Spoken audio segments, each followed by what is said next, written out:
Merci beaucoup, bonjour à toutes et tous. Alors effectivement, tant qu'il y aura des fraudes, d'abord qui sommes-nous? Le service comme un laboratoire, c'est ce qu'on a appelé des scientifiques au cœur de l'État, puisque nous sommes tous fonctionnaires du ministère des Finances. Et nous sommes à peu près 400, on est un petit service finalement à l'échelle nationale.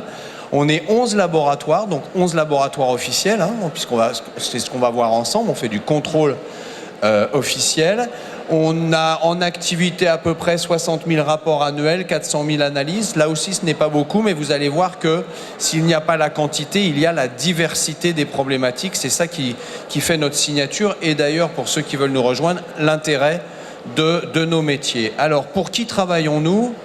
On travaille principalement pour 3 administrations: la douane, la répression des fraudes, la Direction générale de la consommation, de la concurrence et de la répression des fraudes, et puis depuis peu pour la Direction générale de l'alimentation, le ministère de l'Agriculture, parce qu'il y a eu un transfert de mission en matière de sécurité sanitaire des aliments.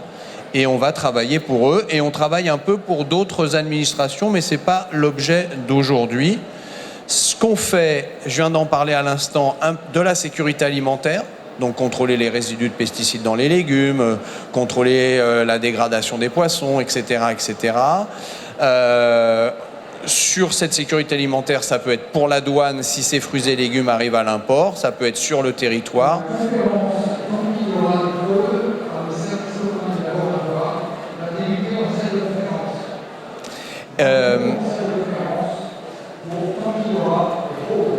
Merci. Eh bien, cette sécurité alimentaire, on va la faire aussi pour la DGCCRF lorsqu'elle va prélever dans les boutiques. La sécurité non alimentaire, les jouets, bien sûr, les jouets, tout le monde connaît les jouets. À la période de Noël, il y a toujours à la télévision une petite séquence du nounours qui brûle. Et ben, c'est chez nous qui brûle, le petit nounours. La fiscalité et le tarif, puisque nous travaillons pour la douane, donc la douane va contrôler la fiscalité, ça va être la fiscalité des boissons, la fiscalité du tabac. Là aussi, on va intervenir dans nos labos.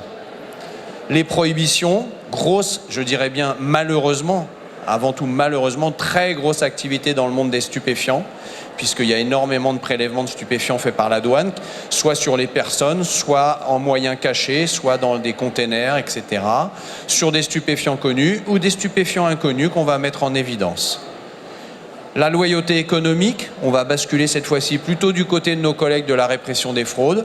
Lorsque vous achetez sur notre stand, j'ai mis une écharpe. Si cette écharpe est annoncée 100% cachemire, est-ce qu'elle est vraiment 100% cachemire? Puisque dès lors qu'il y a un différentiel de prix potentiel, nous sommes des gens qui avons mauvais fond, nous ne pensons qu'au mal.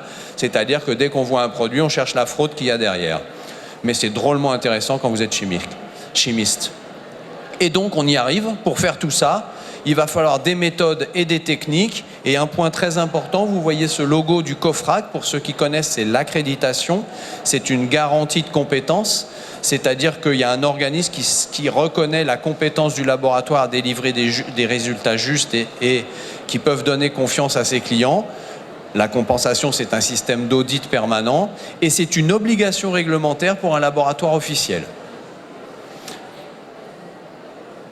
Alors, plutôt que de vous faire un panorama un peu, presque j'allais dire ennuyeux au bout d'un moment, on fait un petit contre-pied et on choisit un type de produit. On va parler des produits de la mer et grâce à ces produits de la mer, on va voir à peu près tout ce qu'on fait. On aurait pu le faire à partir d'un jouet, on aurait pu le faire à partir d'autres produits. Mais l'idée, c'est de vous montrer la diversité de ce qu'on fait, toujours dans une optique d'analyse de conformité. Première question, est-ce que mon poisson est sain ?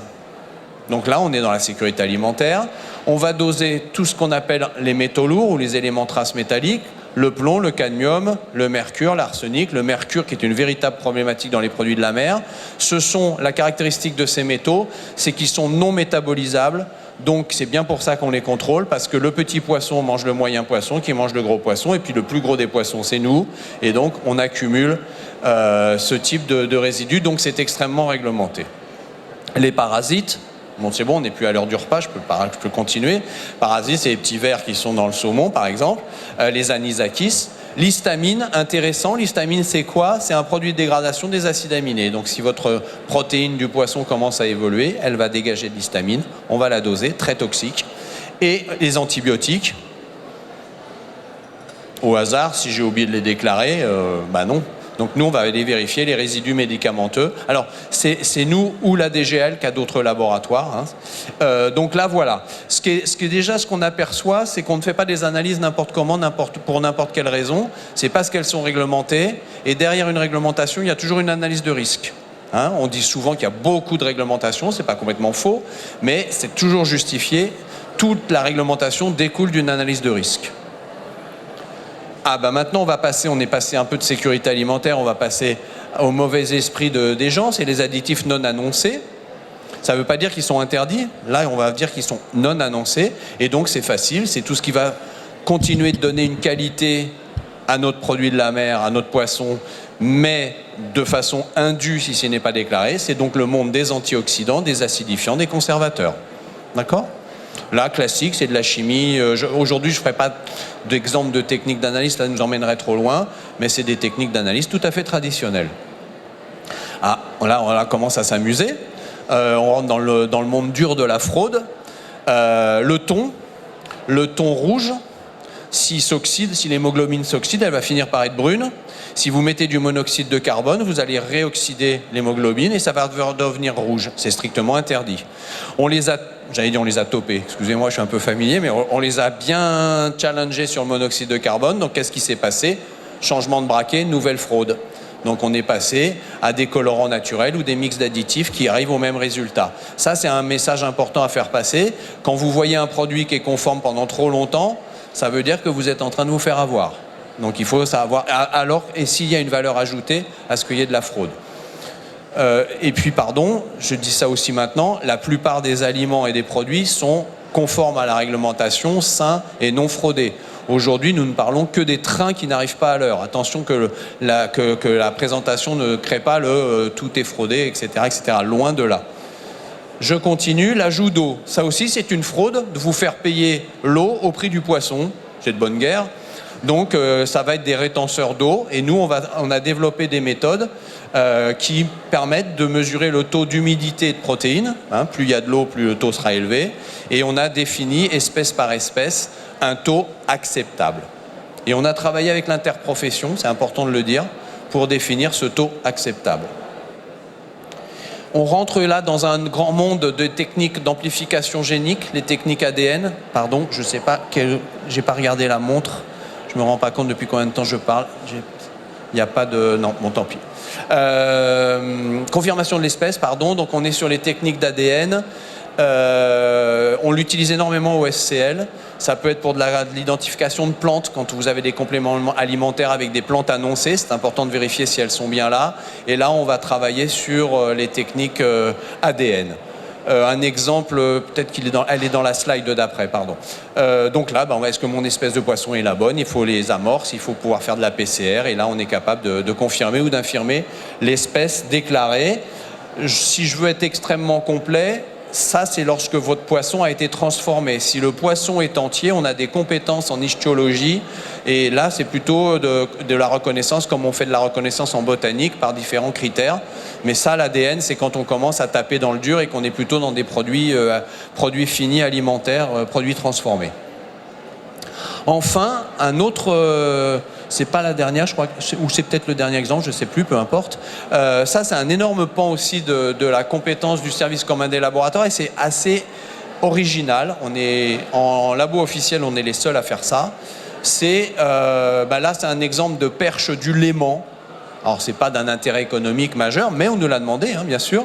Est-ce que c'est bien d'origine du Léman? Évidemment, toujours derrière, il y a une fraude économique potentielle.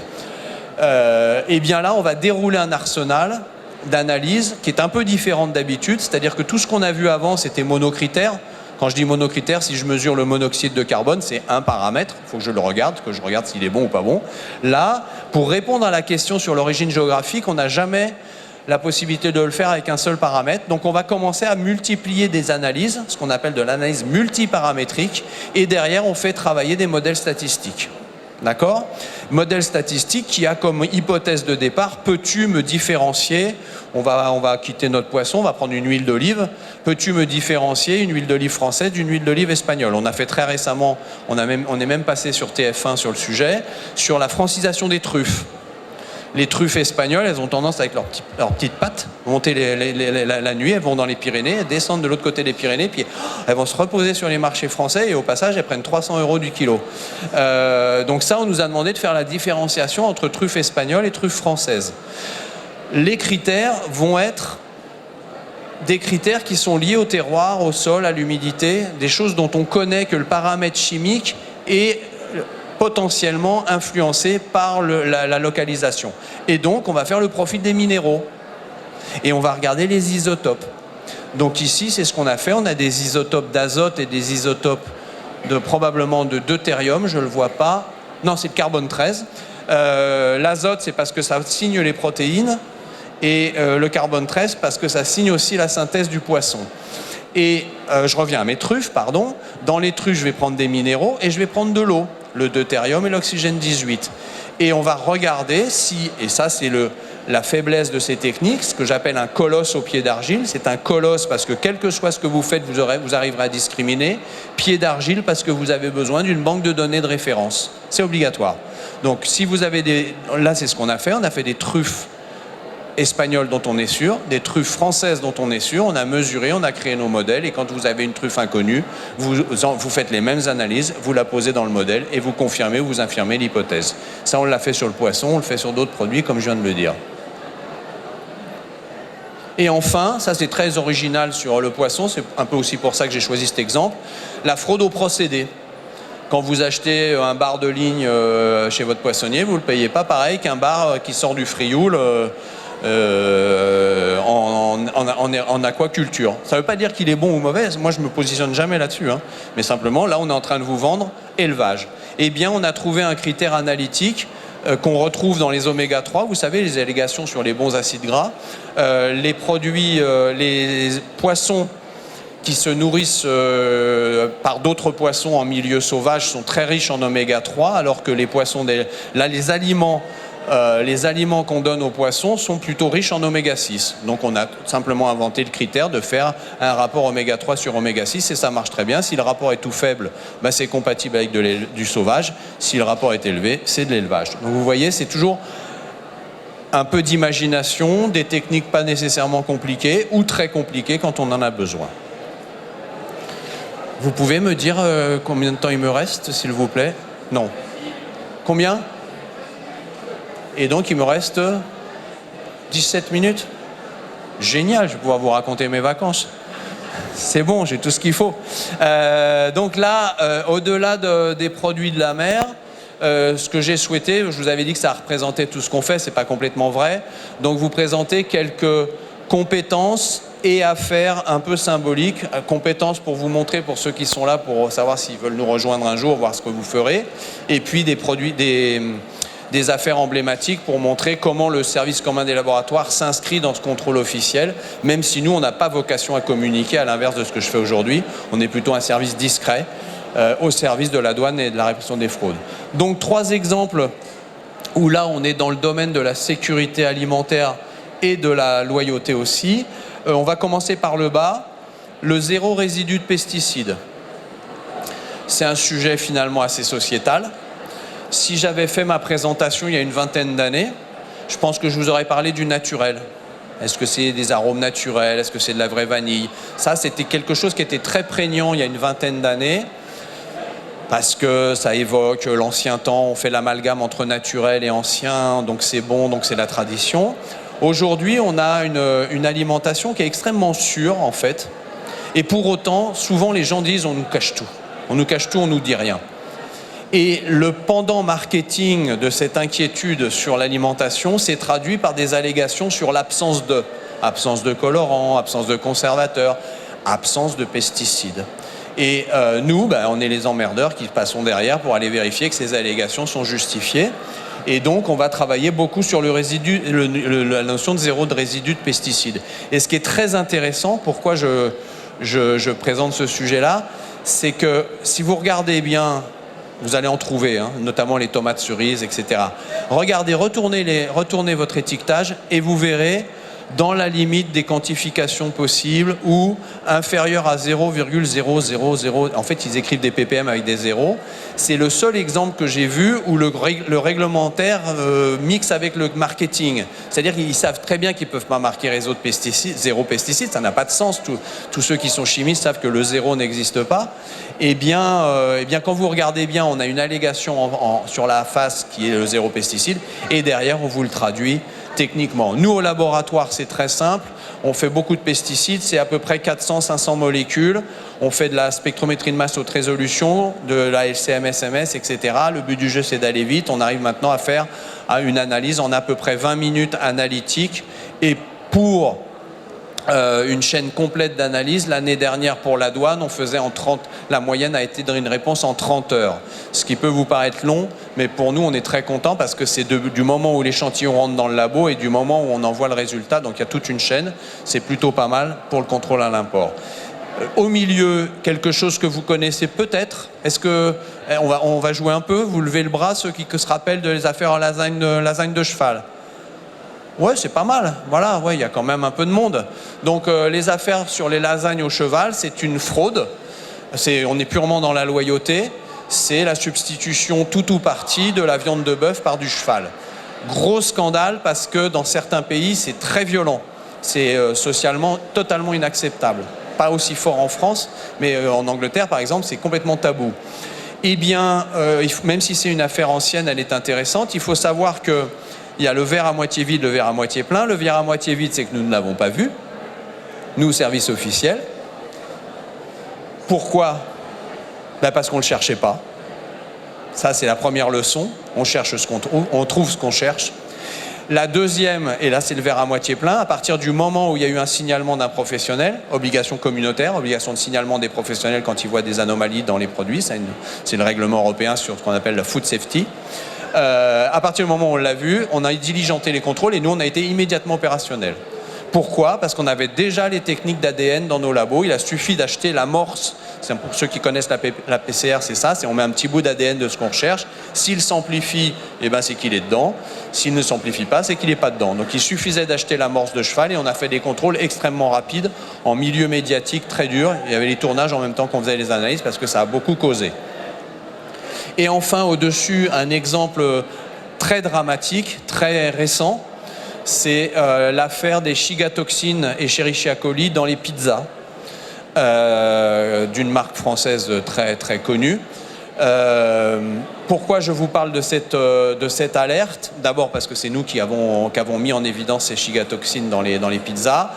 Et ce qui est très intéressant dans la gestion de crise et dans la gestion d'alerte, c'est qu'en première intention, ça ne devait pas arriver. Donc c'est la première chose que le professionnel a dit. Il a dit « ça ne vient pas de chez nous, c'est pas possible ». Et effectivement, les chigatoxines sont détruites à 70 degrés. Donc pour une pizza, ça n'a pas de sens. Pour autant, la DGAL, parce que c'est la DGAL qui a fait la mission d'urgence sanitaire, qui a fait les études épidémiologiques, disait ça ne peut venir que des pizzas. Ils ont croisé les consommations, les incidents, il y a eu du décès, il y a eu etc. Ils ont dit ça vient des pizzas. Nous, SCL, on a fait les analyses en temps réel. C'est-à-dire que nos collègues de la répression des fraudes étaient dans l'usine, ils faisaient les prélèvements, ils les envoyaient chez nous, on disait négatif, négatif, négatif, jusqu'au moment où on a dit désolé, on a une chigatoxine. La fin de l'histoire, c'est que c'était dans les farines. Et la fin de l'histoire, et c'est pour ça que je dis que c'est dramatique, il y a un papa qui a dit oui, mais ma fille, elle aime bien quand c'est pas très cuit. Bim, c'était fini. Donc ce qu'on pensait impossible, il y a eu de la consommation de la pâte qui était en dessous de 70 degrés et après c'est une affaire qui a suivi son cours, qui est assez classique. Et maintenant, c'est intéressant aussi de finir là-dessus, c'est que désormais il y a un plan de contrôle systématique annuel et il y a à peu près entre 800 et 900 farines qui sont contrôlées tous les ans. Voilà la notion d'analyse de risque et comment on nourrit la réglementation. On passe un peu à des sujets un peu différents. Les jouets, je ne vais pas m'attarder. Si vous venez sur le stand, on pourra vous expliquer tout ce qu'on fait sur les jouets. En un mot, c'est de la sécurité. Il n'y a aucune... Je n'ai pas la connaissance de sujets de loyauté. Si on a quelques contrefaçons, on a eu beaucoup de Laboubou. Il y en a une sur notre table au stand. Vous savez, les nouvelles peluches Laboubou. Donc c'est souvent de la contrefaçon. Et alors nous, on ne démontre pas le caractère contrefaisant. C'est le professionnel qui le fait. Par contre, nous, on vérifie la dangerosité. Et là, bingo, il n'y avait pas de sujet, les petites parties qui s'arrachent, les coutures qui ne tiennent pas, la partie plastique avec des phtalates interdits. Donc là, ils ont une jackpot. Donc c'est un élément aggravant. Le barbecue au milieu, c'est juste pour vous évoquer une très grande diversité d'essais qu'on fait dans notre laboratoire de Lyon.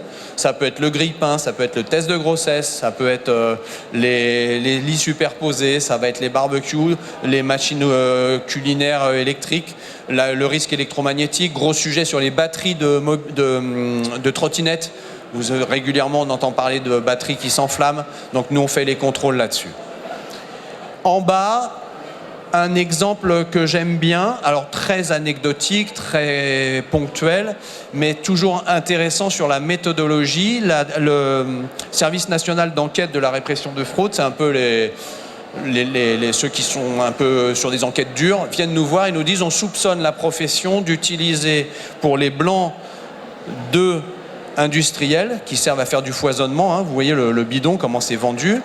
On soupçonne que les propriétés de ce blanc d'œuf ne viennent pas du blanc d'œuf, mais qu'ils aient ajouté des agents de foisonnement. Au passage, en oubliant de l'étiqueter. Alors ça, c'est de la concurrence déloyale, hein, parce que du coup, vous allez acheter plutôt celui-là en tant qu'industriel parce qu'il marche mieux, sauf qu'en fait, il ne marche pas mieux parce que l'œuf est de meilleure qualité, il marche mieux parce qu'on a mis un additif sans le dire. Eh bien, nous, pour des raisons qui sont un peu longues, on n'était pas capable de faire la recherche de l'additif. Trop compliqué, trop proche du blanc d'œuf.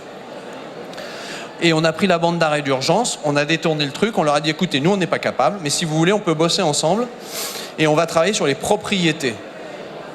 Donc il faut que vous nous ameniez des œufs dont vous êtes sûr, des œufs si possible fraudés, on vous demande pas, ils nous parlent jamais de leur enquête, hein. On vous demande rien, vous nous dites juste fraudé, pas fraudé. Et puis nous on va faire au labo des œufs artificiels, enfin pas des œufs artificiels, mais on va les doper d'un certain nombre d'épaississants qu'on connaît. Et on ne pourra pas vous dire que c'est fraudé, mais on vous dira juste à partir d'un certain moment que les propriétés de l'œuf ne sont plus compatibles avec un œuf non adultéré. Ils étaient enchantés, ça leur a servi. Ils ne peuvent pas dire que c'est non conforme, mais eux, on fait un travail en amont et ils savent que sur les œufs où on leur dit ils vont faire de l'enquête. Donc ça, c'est pour vous montrer que parfois c'est de l'analyse réglementaire, parfois c'est de l'analyse d'experts. Et enfin, je terminerai là-dessus. On a parlé tout à l'heure d'origine, on a parlé des éléments minéraux. On va commencer ensemble avec l'exemple central où vous voyez cette espèce de toile d'araignée qu'on appelle un morphogramme dans notre jargon. Là, on travaille sur les cigarettes d'une marque totalement inconnue que j'imagine vous êtes totalement incapable de reconnaître, n'est-ce pas, puisque j'ai flouté la marque. Donc là, on est dans le monde de la contrebande, on est dans le monde de la contrefaçon, on est dans le monde des usines clandestines. Les usines clandestines en Europe de l'Est qui inondent le marché. Il suffit d'aller à la sortie de la gare du Nord, vous allez voir tous ces produits qui sont vendus. Et nous, on nous demande de formellement démontrer que ce n'est pas une cigarette de la marque en question. Et donc en bleu, vous avez quoi? Pour ceux qui voient, vous avez un trait bleu foncé avec une zone bleu clair. C'est la médiane, la partie inférieure, la partie haute, d'un ensemble toujours pareil, d'échantillons de référence connus dont on est sûr, et ça nous fait le fingerprinting, le morphogramme d'une cigarette authentique. Et en rouge, vous avez une cigarette de cette marque-là qui a été saisie, on fait l'analyse du tabac des minéraux et on s'aperçoit que ça ne rentre pas dedans, donc ça n'est pas compatible avec cette origine. Les autres exemples, c'est juste pour vous dire qu'on travaille beaucoup sur les stupéfiants, que ce soit des stupéfiants très connus que je traduis par la feuille de cannabis qu'on a là, ou des stupéfiants nouveaux, gros problèmes de santé publique. L'exemple des nitazen, c'est ce qui s'est passé à La Réunion, qu'on consommait dans les prisons et il y a eu 4 morts dès que ça a commencé à arriver. Ce sont des produits de synthèse qui sont faits dans des labos clandestins, dont les effets sont très peu connus.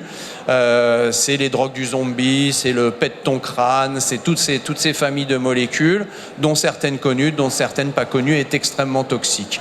Donc, pourquoi je vous en parle? C'est toujours la même chose, de la routine, cocaïne, cannabis, héroïne, amphétamine, méthamphétamine, et de la non-routine, élucidation structurale, spectrométrie de masse haute résolution, RMN au champ pour faire de la mise en évidence de molécules. Et je termine par les 2 petits instruments noirs que vous voyez là-haut, notamment celui qui est à gauche, pour vous, à gauche, c'est les réflexions qu'on a. Nous sommes fonction publique, nos moyens sont extrêmement contraints et on essaye de faire rentrer les analyses rapides dans nos labos. Et ça, c'est un équipement portable en infrarouge pour pouvoir faire de la quantification de la cocaïne, de l'héroïne, du cannabis, sans passer par des techniques chromatographiques et aller plus vite. Donc c'est pour vous montrer comment on évolue dans nos techniques. Et je termine sur la stabilité du service public, puisque nous faisons aussi le contrôle des titres des métaux précieux, l'or, l'argent, le platine. Et vous avez à gauche un rapport d'essai de 1931 qui vous dit que l'échantillon est à 750 millièmes et vous avez même l'incertitude de mesure à l'époque. Et vous avez le même en 2025, fait chez nous sous accréditation, avec des techniques un peu différentes, mais la demande est toujours la même et vous avez le côté pérennité du service public. Voilà, je vous remercie. Je ne sais pas si on a le temps pour quelques questions.